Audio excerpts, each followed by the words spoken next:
Hello, good morning friends. આપ સૌ મજામાં હશો અને આજે નવા ચેપ્ટરમાં આપ સૌનું સ્વાગત છે.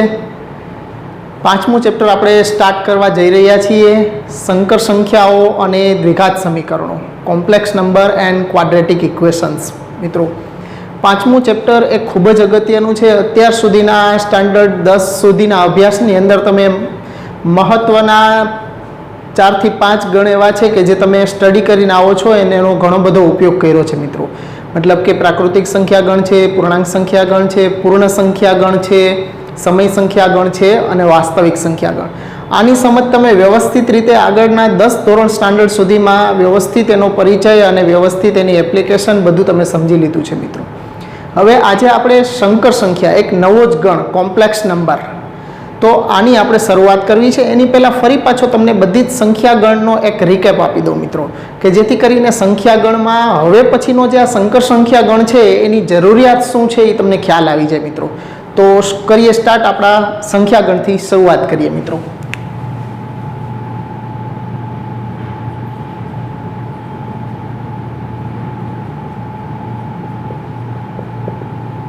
સંખ્યા ગણ નંબર સેટ, એમાં n એટલે કે નેચરલ નંબર સેટ, પ્રાકૃતિક સંખ્યા ગણ.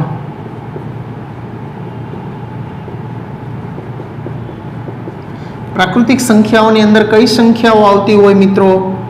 તો કે બધી જ ધન પૂર્ણાંક સંખ્યાઓ, 1 થી લઈ અને બધી જ ધન પૂર્ણાંક સંખ્યાઓ.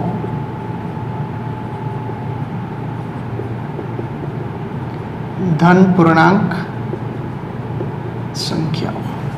તો મિત્રો, પ્રાકૃતિક સંખ્યા ગણની અંદર આપણને ખ્યાલ છે કે 1 થી સ્ટાર્ટ કરી અને બધા ધન પૂર્ણાંકોનો એની અંદર સમાવેશ થતો હોય છે. એવો જ આપણો બીજો સંખ્યા ગણ છે પૂર્ણ સંખ્યા ગણ, જેને આપણે હોલ નંબરથી ઓળખીએ છીએ, હોલ નંબર સેટ. અહીંયા નંબર માટે એનો જ લખું છું, NUMBR, નંબર નથી લખતા આપણે, ટૂંકમાં થોડું લખીએ છીએ. પૂર્ણ સંખ્યા ગણ. પૂર્ણ સંખ્યા ગણ છે એની અંદર માત્ર એક 0 જ એડિશનમાં આવે છે, એટલે W હોલ નંબર સેટ છે એની અંદર આનાથી એક જ ઘટક વધારે આવશે, 0.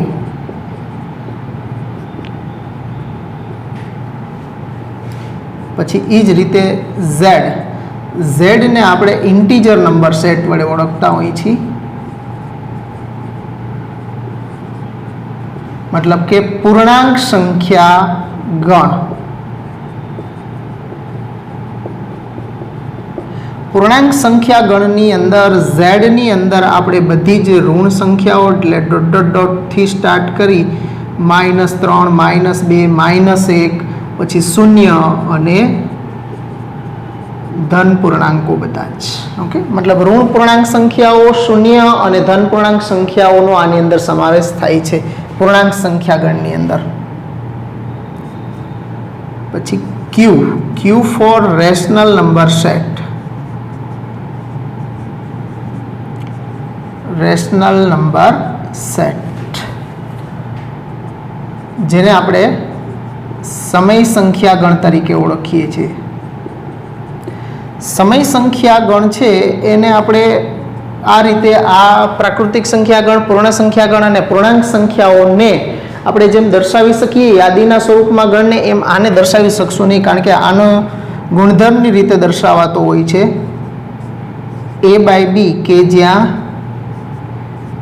AB belongs to Z અને B is not equal to 0. દાખલા તરીકે 3/2, 8/7,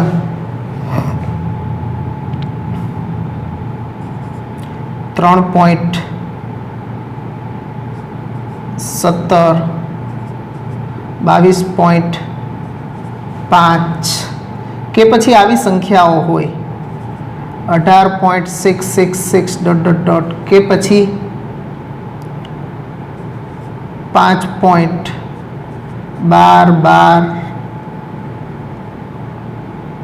मतलब કે દશાંશ ચિહ્ન પછી અંકોનું જો પુનરાવર્તન થતું હોય, કોઈ સિક્વન્સમાં એક આંકડો પુનરાવર્તિત થતો હોય કે બે આંકડાની પેરમાં કે ત્રણ આંકડાની પેરમાં કે ચાર આંકડાની પેરમાં જો પુનરાવર્તન થતું હોય તો મિત્રો આ બધી સંખ્યાને આપણે સમય સંખ્યા તરીકે ઓળખીએ છીએ.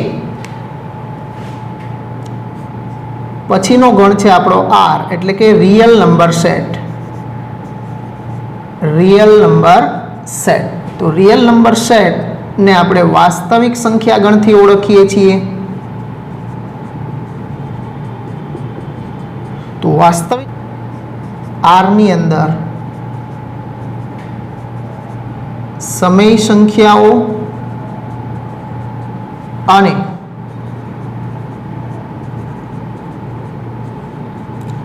અસમય સંખ્યાઓ નો સમાવેશ થતો હોય છે મિત્રો. તો અસમય સંખ્યાઓને આપણે સમય સંખ્યાઓ તો ઉપર સમજ્યા છીએ, તો અસમય સંખ્યા માટે એક આપણે સમજી લઈએ કે અસમય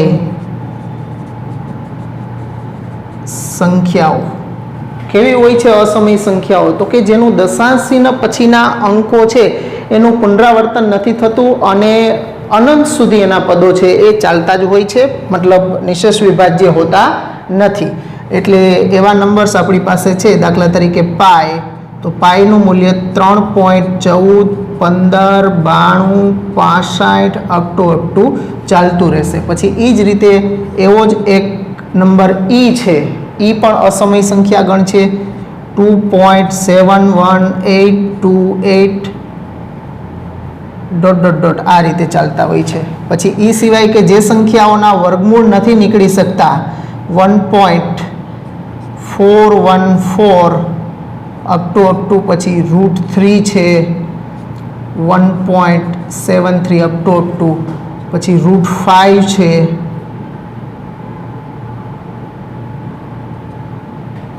2.23 અપ ટુ મતલબ જે સંખ્યાના વર્ગમૂળ નથી નીકળી શકતા એ બધી સંખ્યાઓ છે, મતલબ પૂર્ણ વર્ગ સંખ્યાઓ જે નથી એ બધી જ સંખ્યાઓ છે અસમય સંખ્યાઓ કહેવાય છે. તો આ બધી સંખ્યાના ગણની આપણે વાત કરી છે, તો આ બધી સંખ્યાઓ છે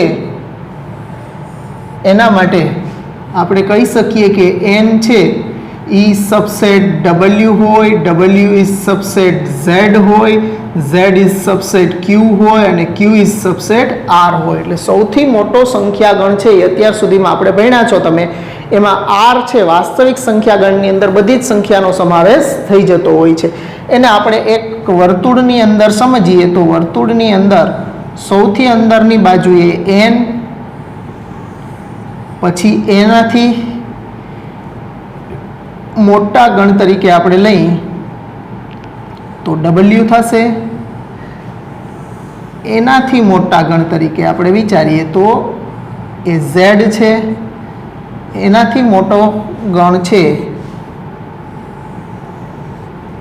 એ Q છે અને સૌથી મોટો ગણ થશે એ રિયલ નંબર સેટ એટલે કે વાસ્તવિક સંખ્યા ગણ છે. મતલબ આ બધું જ છે એ વાસ્તવિક સંખ્યા ગણની અંદર સમાઈ જતું હોય છે.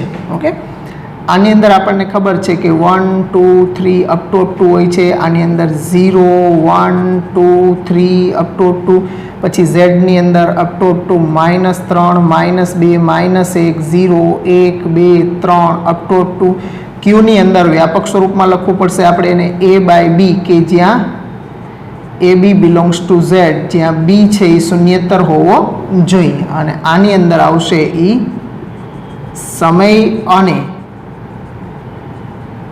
અસમય સંખ્યાઓ.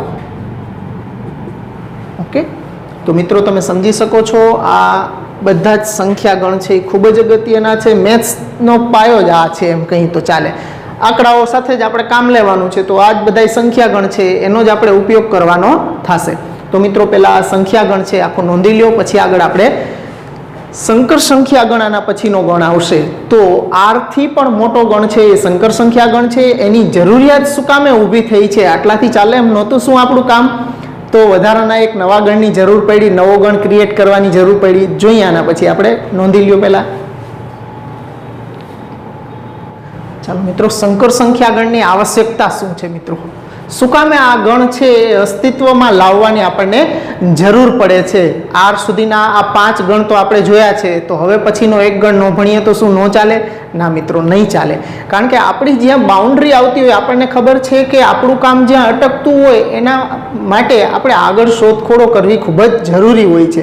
તો અહીંયા આવો જ એક ગણ છે સંકર સંખ્યા ગણ. તમે 10મા ધોરણ સુધી ભણ્યા છો કે ત્યાં સુધીમાં તમે જે કાંઈ પણ દ્વિઘાત સમીકરણો લેતા હતા, તો એમાં જો કોઈ પણ સંખ્યા ઋણ આવે તો એનું વર્ગમૂળ કાઢી શકતા નહોતા. દાખલા તરીકે તમને કહું તો x² + 4 = 0 હોય તો આમાં આપણે શું કરીએ તો કે x² = -4 થઈ જાય. તો આના માટે આપણે તમારે ત્યાં સ્ટોપ થઈ જવાનું હતું કે જે શક્ય નથી, કારણ કે કોઈ પણ સંખ્યાનો વર્ગ છે એ ઋણ હોઈ શકે નહીં. એટલે આપણે એમાં કહેતા હતા કે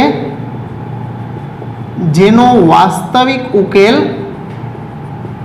ન મળે, આટલું કહીને સ્ટોપ થઈ જવાનું આપણે આવતું હતું. પછી એક બીજું ઉદાહરણ જોઈએ આપણે કે આવું આપેલું હોય કે x² + x + 1 = 0. તો આ દ્વિઘાત સમીકરણ છે જેમાં x² x અને 1 આવેલા છે. તો આના માટે તમે કદાચ ડેલ્ટા મેળવો, વિવેચક ડેલ્ટા અથવા તો ડિસ્ક્રિમિનન્ટ d વડે દર્શાવો અથવા ડેલ્ટા વડે, બે એક જ છે. તો આમાં b² - 4ac તમે મેળવશો એટલે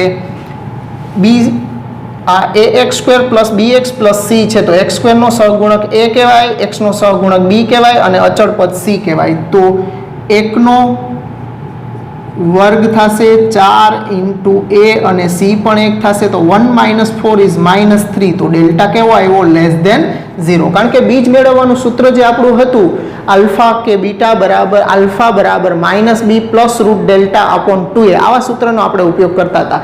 તો એમાં જે ડેલ્ટા વિવેચક મળે એનું આપણે વર્ગમૂળ કાઢવાનું હોય છે, પણ ઋણ સંખ્યાના તો વર્ગમૂળ જ નથી નીકળી શકતા. એટલે જ્યાં ડેલ્ટા <0 તમારે દ્વિઘાત સમીકરણના ઉકેલ મેળવવામાં આવતો હતો ત્યાં તમે એનો વાસ્તવિક ઉકેલ નથી મળતો એવું કહીને છોડી દેતા હતા. જેનો વાસ્તવિક ઉકેલ ન મળે આવું કહી અને છોડીએ. ઉકેલ ન મળે એવું ન કહી શકાય મિત્રો. ઉકેલ તો એનો પણ મળી શકે એમ છે, પણ વાસ્તવિક સંખ્યા ગણની અંદર નથી મળતો. એ નવા આપણા સંકર સંખ્યા ગણ છે એની અંદર એનો ઉકેલ છે એ પ્રસ્તુત થવાનો છે મિત્રો. અને બીજું આપણે જોઈએ તો √−5 હોય તો એનું વર્ગમૂળ નથી કાઢી શકતા. પછી √−4 હોય તો એનું વર્ગમૂળ ન નીકળે. √−36 હોય તો એનું વર્ગમૂળ નથી નીકળી શકતું. આવા બધા જ સંખ્યાઓ જે ઋણ સંખ્યાઓ લઈ 36+ હોય તો એનું વર્ગમૂળ આપણે 6 કાઢી નાખીએ, પણ આગળ જો અંદર માઇનસ પણ હોય તો ઋણ વાસ્તવિક સંખ્યાઓના વર્ગમૂળ નીકળી શકતા નથી.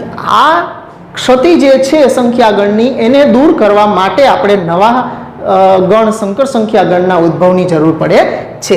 એટલે લખીએ આપણે એમાં કે એટલે કે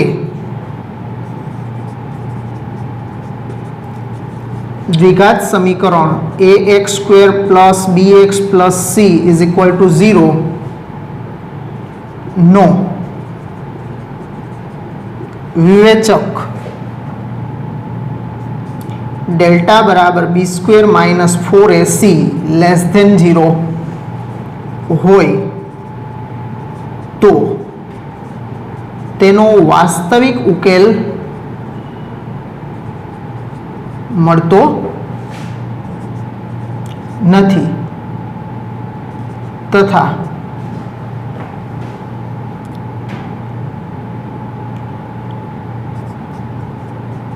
ઋણ સંખ્યાઓના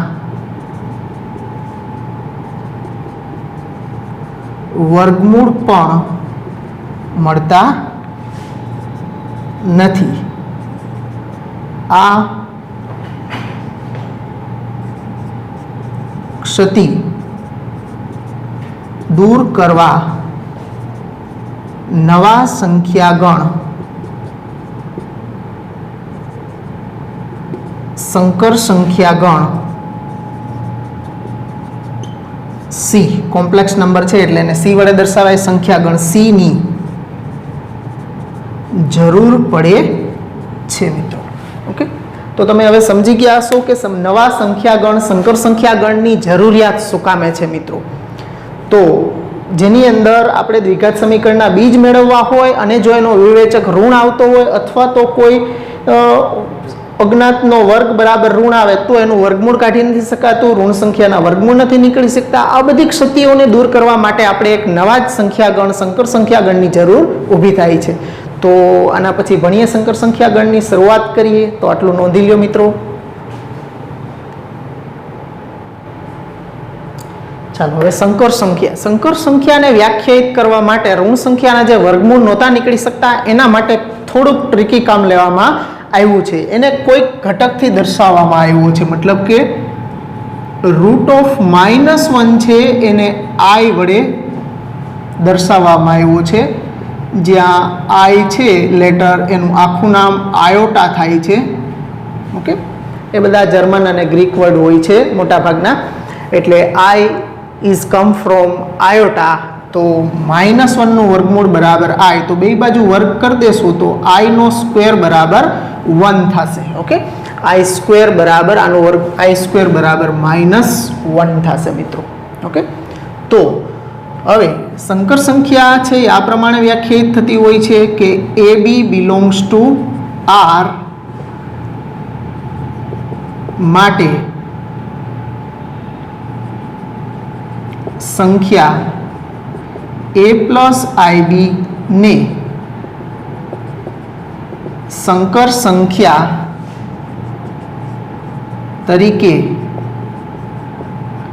ઓળખવામાં આવે છે તથા સંકર સંખ્યાના ગણને કેપિટલ C વડે દર્શાવાય છે અને સંકર સંખ્યાને Z વડે દર્શાવવામાં આવે છે. એટલે કે Z બરાબર a + ib. ઓકે, તો આના માટે ઉદાહરણ તરીકે લઈએ તો દાખલા તરીકે 2 - 3i 1 + 2i -1/2 + 3i 1 - i -3i વગેરે સંકર સંખ્યાઓ છે.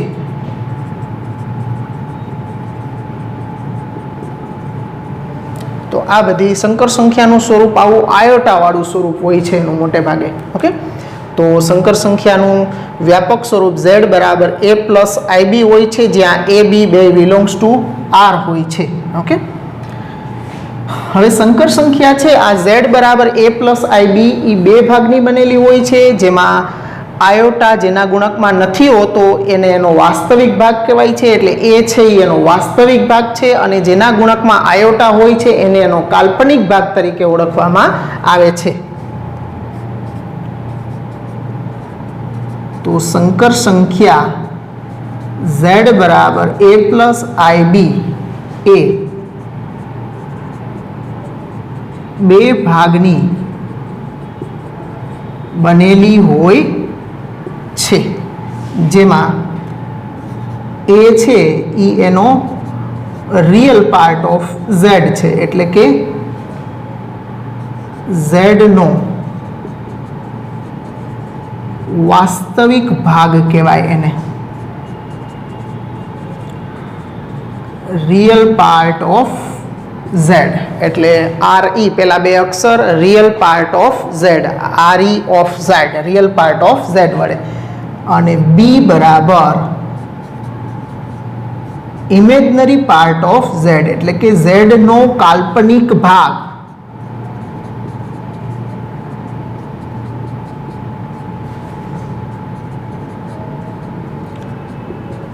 ઇમેજનરી પાર્ટ ઓફ Z મતલબ કે કોઈ પણ સંકર સંખ્યા છે એ હંમેશા બે ભાગની બનેલી હોય છે. એ છે એનો વાસ્તવિક ભાગ દર્શાવે છે અને આયોટાના ગુણકમાં જે સંખ્યા હોય એ એનો કાલ્પનિક ભાગ દર્શાવતી હોય છે મિત્રો. તો હવે આની અંદર ઘણી વખત છે એ આપણને બીનું મૂલ્ય શૂન્ય હોય તો ઝેડ બરાબર એ આપ્યો હોય, અથવા તો એનું મૂલ્ય શૂન્ય હોય તો ઝેડ બરાબર આઈબીના સ્વરૂપમાં આપ્યું હોય, તો છે એ આપેલી સંકર સંખ્યા છે એ શુદ્ધ વાસ્તવિક સંખ્યા અથવા તો શુદ્ધ કાલ્પનિક સંખ્યા હોઈ શકે. જો ઝેડ બરાબર એ પ્લસ આઈબી માટે બી બરાબર 0 હોય તો ઝેડ બરાબર એ ને શુદ્ધ વાસ્તવિક સંખ્યા કહેવાય, અને જો એ બરાબર 0 હોય તો ઝેડ બરાબર આઈબી ને શુદ્ધ કાલ્પનિક સંખ્યા કહેવાય છે. મતલબ આ રીતે શુદ્ધ વાસ્તવિક અને શુદ્ધ કાલ્પનિક સંખ્યાની અંદર એનું વિભાજન કરી શકો, જો કોઈ એક ભાગ છે એમાં આપેલો ન હોય ત્યારે. ઓકે, દાખલા તરીકે ઝેડ બરાબર -3 કે ઝેડ બરાબર 5 એ શુદ્ધ વાસ્તવિક સંખ્યા છે, તથા ઝેડ બરાબર 1/2 i કે ઝેડ બરાબર -7i એ શુદ્ધ કાલ્પનિક સંખ્યા છે. તો આ રીતે માત્ર આની અંદર તમે જોઈ શકો છો કે આયોટા વાળો બેમાંથી એકેયમાં ભાગ છે નહીં, અને આમાં માત્ર આયોટા વાળો જ પાર્ટ છે, તો આ શુદ્ધ કાલ્પનિક સંખ્યા થાય, અને જેમાં આયોટા વાળો પાર્ટ જ ન હોય તો એ શુદ્ધ વાસ્તવિક સંખ્યા થશે મિત્રો. તો નોંધી લ્યો મિત્રો આટલું પહેલા. ચાલો મિત્રો, કોઈ પણ ગણ નવો આપણે ભણવાની શરૂઆત કરીએ ત્યારે બેઝિક ક્રિયાઓ એના ઉપર કઈ રીતે કામ કરશે, મતલબ સરવાળો, બાદબાકી, ગુણાકાર, ભાગાકાર, અને બીજી ક્રિયાઓ આપણી કે સંવૃત્તાનો નિયમ છે, ક્રમનો નિયમ, જૂથનો નિયમ, એના માટે તટસ્થ ઘટક શું રહેશે, વ્યસ્ત ઘટક શું રહેશે, તો આ બધું આપણે ભણવું જરૂરી છે એના માટે. એટલે પાયાથી જ આપણે એ આખા ગણને સ્ટ્રક્ચરથી, મતલબ પાયાથી સ્ટ્રક્ચર એનું આખું ઊભું કરવું પડે, અને દરેક વસ્તુ એક પછી એક ભણતી જવી પડે. એટલે થોડુંક તમને શરૂઆતમાં આમાં થિયોરિટિકલ આવશે, પણ એકદમ મજાનું છે મિત્રો. તો પહેલો મુદ્દો આપણે જોઈએ સંકર સંખ્યાની સમાનતા. એટલે કે કોઈ પણ બે સંકર સંખ્યાઓ સમાન હોય તો આપણે શું કરવાનું હોય એની અંદર. એટલે કે જો બે સંકર સંખ્યાઓ Z1 બરાબર a પ્લસ આઈબી અને Z બરાબર Z2 બરાબર c પ્લસ આઈડી સમાન હોય તો Z1 બરાબર Z2 એમ્પ્લાઇઝ a પ્લસ આઈબી બરાબર c પ્લસ આઈડી એમ્પ્લાઇઝ. આમાં તમારે સામસામે સંખ્યાઓને સરખાવી શકો તમે. તો સરખાવવા માટે જેમ ક્રમયુક્ત જોડને સરખાવો એમ આમાં પણ તમે અનુરૂપ ઘટકોની સરખામણી કરી શકો. મતલબ કે વાસ્તવિક ભાગને સરખાવી શકો અને કાલ્પનિક ભાગની સરખામણી થઈ શકે, પણ વાસ્તવિકની કાલ્પનિક સાથે કે કાલ્પનિકની વાસ્તવિક ભાગ સાથે સરખામણી કરવાની હોતી નથી. એટલે a બરાબર c તમે લખી શકો, અને વાસ્તવિક ભાગ કાલ્પનિક ભાગ છે આપણો b, અને અહીંયા છે d.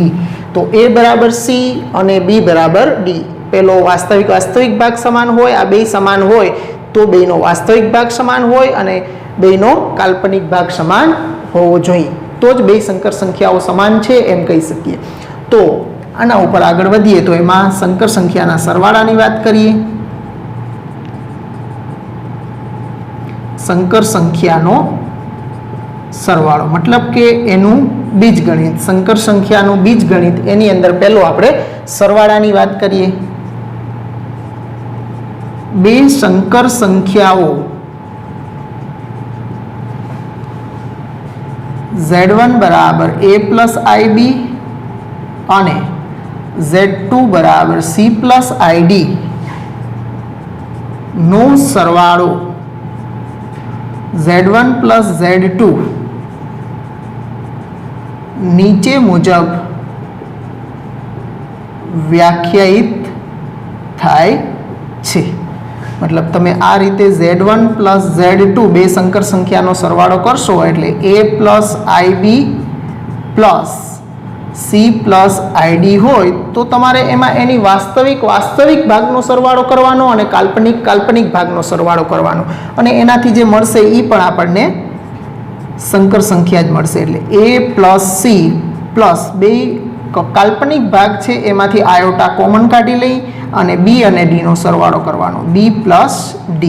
એટલે બે સંકર સંખ્યાઓના સરવાળા કરવાના હોય ત્યારે એમાં એના વાસ્તવિક ભાગનો અને કાલ્પનિક ભાગનો સરવાળો થાય છે. જોઈએ એક ઉદાહરણ. દાખલા તરીકે Z1 બરાબર 3 પ્લસ 2i અને Z2 બરાબર -5 માઇનસ i. તો Z1 પ્લસ Z2 બરાબર 3 plus 2i plus -5 minus i. તો આમાં વાસ્તવિક ભાગનો સરવાળો થશે એટલે 3 માઇનસ 5 પ્લસ આયોટા કાલ્પનિક ભાગ છે 2. અહીંયા આઈના ગુણકમાં કાંઈ નથી તો માઇનસ છે એટલે -1. તો આ થશે -2 પ્લસ આ, કારણ કે બેમાંથી એક જશે તો એક આઈના ગુણકમાં લખવાની જરૂર નથી એટલે -2 પ્લસ આઈ આ બે સંકર સંખ્યાનો સરવાળો આપણને મળ્યો કહેવાય. મિત્રો એકદમ સહેલી વસ્તુઓ છે. તો હવે આપણે આ જ સરવાળાની ક્રિયા માટેના ગુણધર્મોની વાત પણ સાથે સાથે કરી જઈએ. સંકર સંખ્યાના સરવાળાના ગુણધર્મો.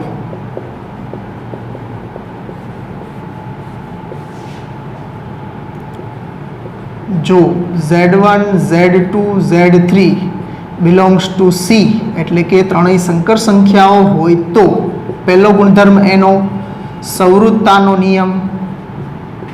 સંવૃત્તાનો નિયમ શું કહે છે કે કોઈ પણ બે સંખ્યા છે, દાખલા તરીકે બે વાસ્તવિક સંખ્યાનો સરવાળો વાસ્તવિક સંખ્યા જ મળે, બે પ્રાકૃતિક સંખ્યાનો સરવાળો એ પ્રાકૃતિક સંખ્યા જ મળે.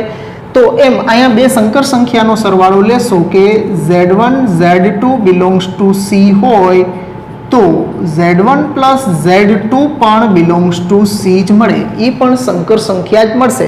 કારણ કે સરવાળામાં આપણે જોઈએ છીએ કે એના વાસ્તવિક ભાગનો કાલ્પનિક ભાગનો સરવાળો થાય છે તો જે મળશે એ પણ આપણને સંકર સંખ્યા જ મળવાની છે, સંકર સંખ્યાનું જ સ્વરૂપ આપણને મળવાનું છે. બીજો નિયમ એના માટે ક્રમનો નિયમ. ક્રમનો નિયમ જેમ સંખ્યાના સરવાળા આપણે કરીએ એ જ રીતે સંકર સંખ્યાઓમાં પણ ક્રમ Z1 પ્લસ Z2 રાખો કે Z2 પ્લસ Z1 રાખો એનાથી સરવાળાને કોઈ ફરક પડતો નથી. મતલબ કે સંકર સંખ્યાઓ માટે ક્રમના નિયમનું પણ પાલન થાય છે. એ જ રીતે જૂથના નિયમનું પણ પાલન કરે છે સંકર સંખ્યાઓ. જૂથનો નિયમ મતલબ કે Z1 plus Z2 plus Z3 લ્યો કે Z1 plus Z2 plus Z3 લ્યો. મતલબ કે ત્રણ સંકર સંખ્યાનો સરવાળો કરવો હોય ત્યારે છેલ્લી બે સંકર સંખ્યાનો સરવાળો કરી અને પહેલીમાં ઉમેરો કે પહેલી બે સંકર સંખ્યાનો સરવાળો કરી અને ત્રીજી સાથેનો સરવાળો કરો. બંને સરવાળા સરખા જ રહેશે. મતલબ છેલ્લા બેનું જૂથ બનાવો કે પહેલા બેનું જૂથ બનાવો એનાથી કોઈ ફેર પડતો નથી. એટલે જૂથના નિયમનું પણ એમાં પાલન થાય છે.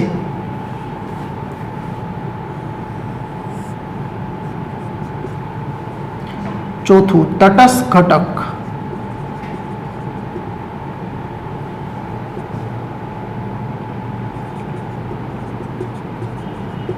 સંકર સંખ્યા 0 બરાબર 0 પ્લસ I0 એ સરવાળાનો તટસ્થ ઘટક છે. એટલે કે Z પ્લસ 0 બરાબર Z બરાબર 0 પ્લસ Z. મતલબ કે 0 સાથે કોઈ પણ સંકર સંખ્યાનો સરવાળો કરવામાં આવે તો એ જ સંકર સંખ્યા આપણને પાછી મળશે. એટલે સંકર સંખ્યાનું સ્વરૂપ A પ્લસ I બીમાં લખવું હોય શૂન્યને તો 0 પ્લસ I ઇન્ટુ 0ના સ્વરૂપમાં આપણે લખવું પડે. પછી એ જ રીતે એનો પાંચમો વિરોધી ઘટક. વિરોધી ઘટકનું અસ્તિત્વ તો વિરોધી ઘટક માટે z કોઈ પણ સંકર સંખ્યા હોય, કોઈ પણ વાસ્તવિક સંખ્યા હોય, દાખલા તરીકે 1/2 વિરોધી સંખ્યા કઈ છે તો કે -1/2, પછી -5 વિરોધી તો કે +5. મતલબ કોઈ પણ સંખ્યાની વિરોધી સંખ્યા જોતી હોય તો આપણે એને માઇનસ વડે ગુણી દેતા હોય, તો માઇનસ હોય તો પ્લસ થઈ જાય ને પ્લસ હોય તો માઇનસ થાય. એવું જ સંકર સંખ્યાઓની અંદર થશે. એટલે કે સંકર સંખ્યા z ની વિરોધી સંકર સંખ્યા -z છે. એટલે કે z પ્લસ -z બરાબર 0. કોઈ પણ બે સંખ્યાઓ એકબીજાની વિરોધી સંખ્યાઓ છે એની સાબિતી શું? તો કે એ બે સંખ્યાનો સરવાળો જો એનો તટસ્થ ઘટક એટલે કે શૂન્ય થઈ જતો હોય તો એ બે સંખ્યાઓ એની એકબીજાની વિરોધી સંખ્યાઓ છે એવું આપણે કહી શકીએ. તો મિત્રો આ જોયું આપણે સંકર સંખ્યાઓની સમાનતા. આનો ઉપયોગ જ્યારે બે સંકર સંખ્યાઓ સામસામે સમાન આવશે ત્યારે એના વાસ્તવિક ભાગ અને કાલ્પનિક ભાગ સરખાવવામાં કરશું આપણે. પછી સંકર સંખ્યાનો સરવાળો છે તો એના વાસ્તવિક ભાગનો અને કાલ્પનિક ભાગનો સરવાળો થશે અને જે મળશે એ પણ આપણને સંકર સંખ્યા મળશે. પછી અહીંયા આપણે સંકર સંખ્યાના સરવાળાના 5 ગુણધર્મો જોયા છે: સહૃદતાનો નિયમ, ક્રમનો નિયમ, જૂથનો નિયમ, તટસ્થ ઘટકનું અસ્તિત્વ અને વિરોધી ઘટકનું અસ્તિત્વ. નોંધી લો મિત્રો આટલી થિયરી. ચાલો એના પછી આપણે સરવાળો જોયો તો હવે એના પછી આપણે સંકર સંખ્યાના તફાવતની બાદબાકી કઈ રીતે થશે. તો બાદબાકી પણ જેમ સરવાળો થયો છે એ જ રીતે થવાની છે મિત્રો. તો z1 બરાબર a પ્લસ ib અને z2 બરાબર c પ્લસ id હોય તો z1 plus z1 minus z2 બરાબર a plus ib minus c plus id બરાબર વાસ્તવિક. આને એપ્લાય કરી દેશો માઇનસ અને પછી એનો અનુરૂપ ઘટકોની બાદબાકી થાય a minus c plus i into b minus d, a minus c plus iota into b minus d. આ રીતે એની બાદબાકી થશે મિત્રો. ઓકે, દાખલા તરીકે z1 બરાબર 5 માઇનસ 2i અને z2 બરાબર 1 પ્લસ 3i લઈએ આપણે. તો અહીંયા આપણે z1 માઇનસ z2 કઈ રીતે થશે તો કે 5 minus 2i minus 1 plus 3i. તો અહીંયા 5 minus 1 plus iota into minus 2 minus 3. તો આ થશે મિત્રો 4 અને આ થશે -5 ઇન્ટુ આયોટા.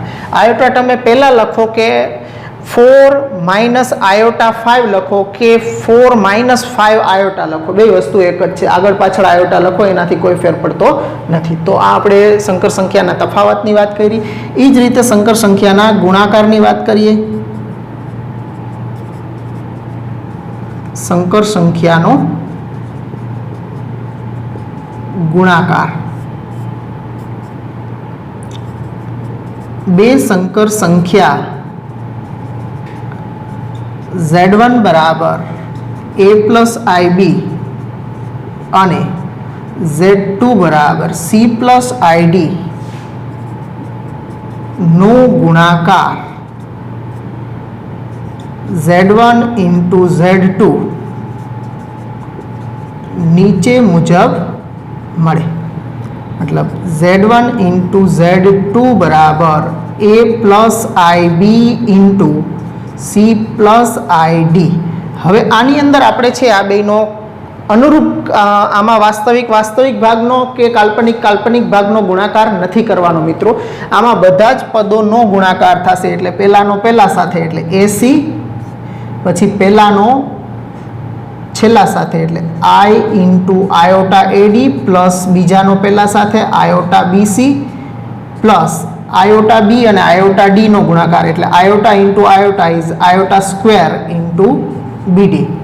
તો આ થયું ac plus iota ad plus iota bc. હવે i સ્ક્વેર આપણે જાણીએ છીએ કે i સ્ક્વેરનું મૂલ્ય -1 થશે એટલે આની જગ્યાએ માઇનસ મુકાઈ જશે એટલે -bd. અહીંયા આપણે લખી નાખશું કે i² બરાબર -1 લીધા છે આપણે. ઓકે, તો આ રીતે આપણને મળશે. હવે એમાંથી આપણે ફરી પાછા વાસ્તવિક ભાગ જુદા પાડી દઈએ અને સંકર સંખ્યાના સ્વરૂપમાં લખી નાખીએ. તો જેના ગુણકમાં આયોટા નથી એને એક ભાગ અલગ કરી દો એટલે AC - BD પ્લસ આયોટાવાળા બે ભાગમાંથી આયોટા કોમન એટલે AD પ્લસ BC. તો આ આપણને Z1 into Z2 બે સંકર સંખ્યાનો ગુણાકાર આપણે વ્યાખ્યાયિત કર્યો કહેવાય. એક ઉદાહરણ જોઈ જઈએ. દાખલા તરીકે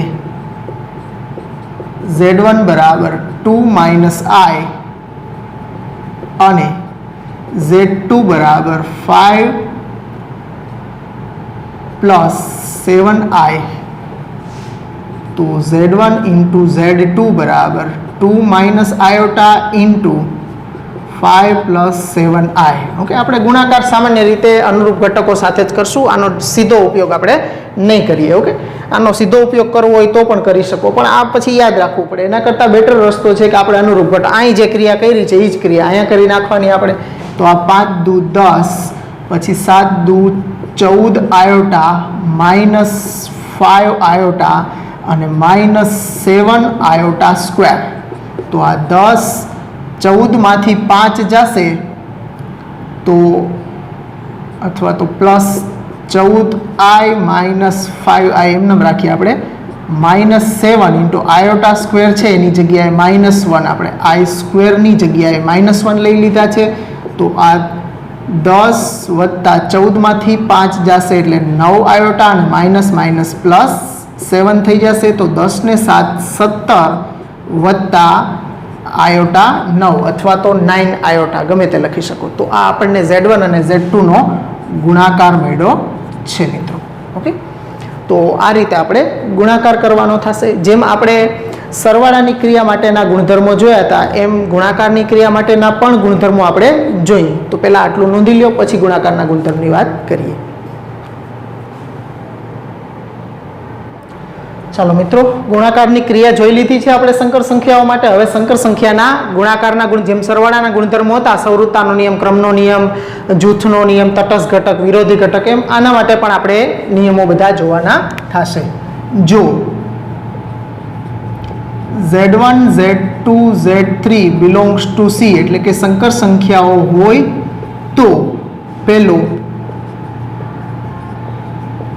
સવૃત્તાનો નિયમ છે એના માટે બે Z1 Z2 belongs to C હોય, બે સંકર સંખ્યાઓ હોય તો એનો ગુણાકાર જે મળે એ પણ સંકર સંખ્યા જ મળે આપણને. એટલે સવૃત્તાના નિયમનું છે એ સંકર સંખ્યાની અંદર પાલન થાય છે.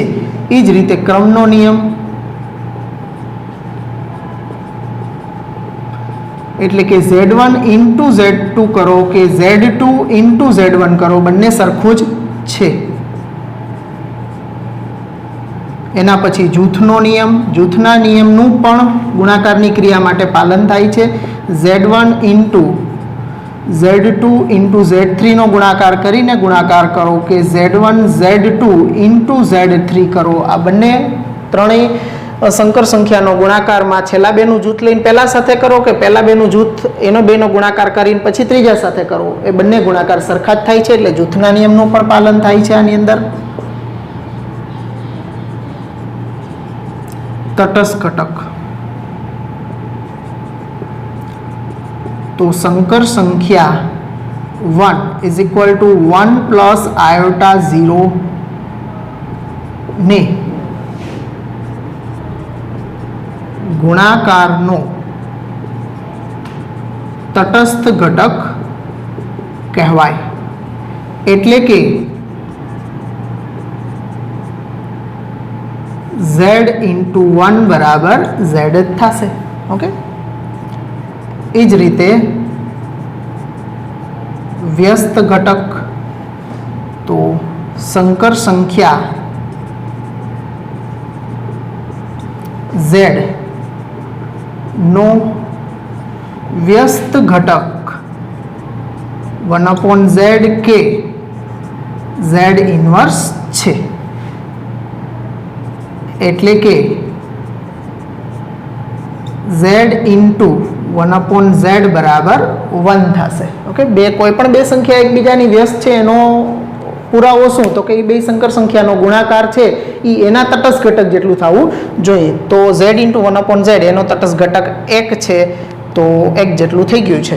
ઓકે, વ્યસ્ત ઘટક z ઇન્ટુ 1/z બરાબર 1 છે. તો આપણે વ્યસ્ત કોઈ પણનો વ્યસ્ત આપેલી સંકર સંખ્યાનો વ્યસ્ત સંકર સંખ્યા મેળવવા માટે શું કરવું પડે? તો z બરાબર a પ્લસ ib નો વ્યસ્ત ઘટક z ઇન્વર્સ બરાબર 1/z બરાબર 1/a plus ib a plus ib છે. હવે a પ્લસ ib ને આપણે એના a plus ib into a minus ib upon a minus ib. તો આ ઉપર a માઇનસ ib અને નીચે ગુણાકાર થશે x પ્લસ વાય અને x માઇનસ વાય, એટલે x square minus y square પ્રમાણે a square minus i square into b square થશે.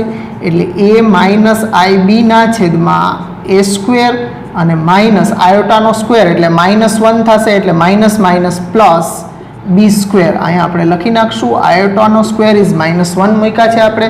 હવે આને આપણે સેપરેટ જો ભાંગી નાખીએ તો a ના છેદમાં a square plus b square plus iota into minus b ના છેદમાં a square plus b square. તો આ મિત્રો આપણને સંકર સંખ્યા z નો ઇન્વર્સ મળી ગયો છે. દાખલા તરીકે z બરાબર 3 -4i હોય તો એનો z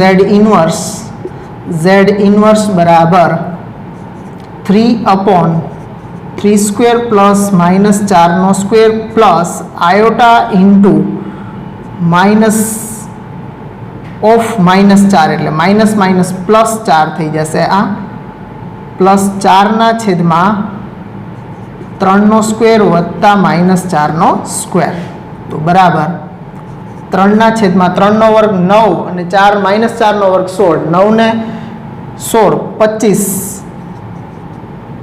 પ્લસ આયોટા ઇન્ટુ 4 ના છેદમાં 25. તો આ આપણને z ઇન્વર્સ મળ્યો કહેવાય. તો મિત્રો આટલું નોંધી લ્યો, પછી આના પછીની વાત. મિત્રો સંકર સંખ્યાના ગુણાકારના ગુણધર્મમાં આપણે લાસ્ટ વ્યસ્ત ઘટકના અસ્તિત્વની વાત કરી હતી. હવે એમાં છઠ્ઠો એનો ગુણધર્મ હજુ એક છે, વિભાજનનો નિયમ.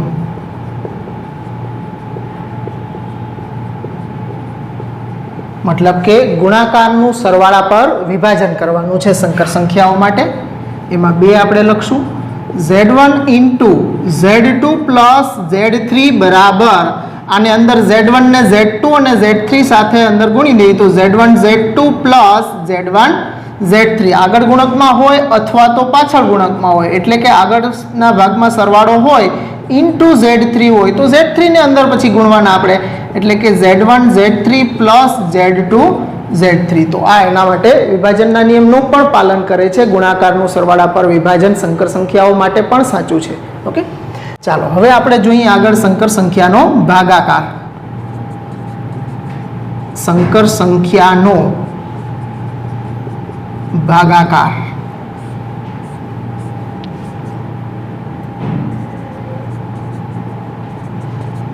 બે સંકર સંખ્યા z1 અને z2 નો ભાગાકાર z1 બાય z2 બરાબર z1 ઇન્ટુ 1/z2 બરાબર z1 ઇન્ટુ z2 ઇન્વર્સ વડે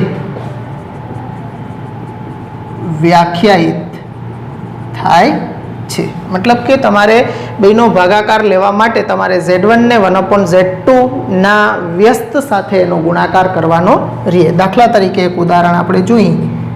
દાખલા તરીકે z1 બરાબર 3 પ્લસ 2i અને z2 બરાબર 2 માઇનસ i.